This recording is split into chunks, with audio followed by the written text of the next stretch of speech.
نبی پاک صلی اللہ تعالی علیہ وسلم نے یوں بیٹھے بیٹھے ایک دن صحابہ سے فرمایا یار روز نہ بیٹھے رہا کرو، وقفے سے ملا کرو۔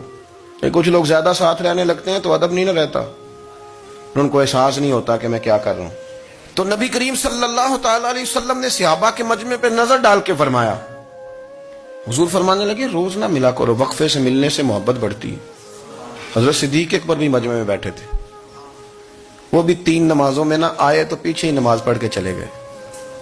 ایک روایت ہے عصر مغرب عشاء، اور دوسری جگہ لکھا کہ نہیں ظہر عصر مغرب تھی، پیچھے نماز پڑھی چلے گئے، پھر عصر پڑھی چلے گئے، پھر مغرب پڑھی، اور حضور نے زور کے بعد حضرت انس بن مالک سے پوچھا ابو بکر نہیں آئے؟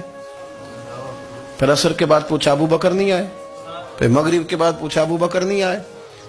تو حضرت انس بن مالک کہتے میں بھی حیران تھا کہ وہ نماز تو پڑھ کے گئے ہیں، اور حضور کا طریقہ تھا کہ سلام پھیر کے پیچھے دیکھتے تھے، تو حضور نے دیکھ لیا، پھر بھی 3 دفعہ پوچھا کہ وہ آئے نہیں؟ سمجھے میری بات کو؟ حضور فرما رہے ہیں نماز پڑھنے تو ساری دنیا ہی آتی ہے، وہ تو اسپیشل آیا کرتا تھا، وہ آیا نہیں؟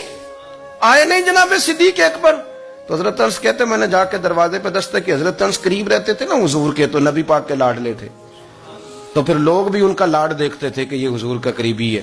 تو کہتے میں نے دروازے پہ دستک دی تو حضرت ابو بکر صدیق فرمانے لگے کیسے آئے ہو؟ میں نے کہا یار آپ چنگے سیانے بندے، حضور نے 3 دفعہ پوچھا ہے، 3 دفعہ پوچھا ہے۔ تو حضرت سیدنا ابو بکر صدیق دوڑے آئے، حضور حکم ہو؟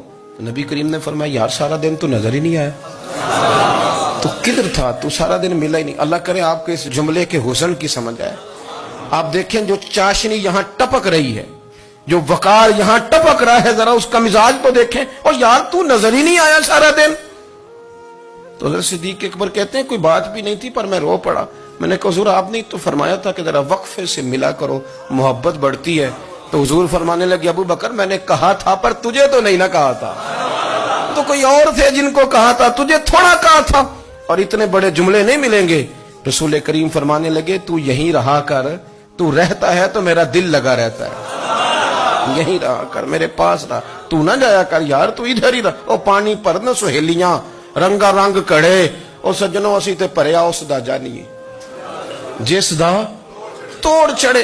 آپ ذرا اس لطف کو آپ دیکھیں، اس ذائقے کو۔ میرا دل کرتا ہے کہ میں یہ حدیث نہ لوگوں کی روحوں تک اتار دوں۔ حضور فرماتے ہیں میں نے جس کے سامنے دین پیش کیا اس نے دلیل مانگی، وہ بھی کوئی اپنا ہے جو اپنوں سے دلیلیں مانگے، وضاحتیں مانگے، یہ کیسے تھا تو وہ کیسے تھا، تو یہ چیز کدھر سے آئی تو وہ کدھر گئی۔ آپ اپنوں سے دلیلیں مانگ رہے ہیں، آپ اپنوں سے اپنوں کو کٹہروں میں کھڑا کیا۔ حضور یہ نہیں فرماتے کہ دلیل تھی کوئی نہیں، فرمایا جس نے مانگی میں نے دی دلیل، اور لوگ دلیل دیکھ کے مسلمان ہوئے۔ حضور فرماتے ہیں لوگوں سنو یہ میرا ابو بکر ہے، میں نے اسے کہا کلمہ پڑھ لے، اس نے دلیل ہی کوئی نہیں مانگی، فوراً ہی کلمہ پڑھ کے مسلمان۔ یہ احساس ہے۔ یہاں تو تھک گئے لوگ اپنوں کو دلیلیں دیتے، وہ جی ویسے کیسے تھا، تو ایک بندہ یہ کہہ رہا تھا تو دوسرا کہنے دے جو دنیا کہتی ہے، تو اپنی بات کر، تو بتا تو کیا کہتا ہے، اپنی رائے بیان کر، تیرا نظریہ کیا ہے، تیرا ذوق کیا ہے، تو چھوڑ لوگ کیا کہتے ہیں، اپنی بات کر۔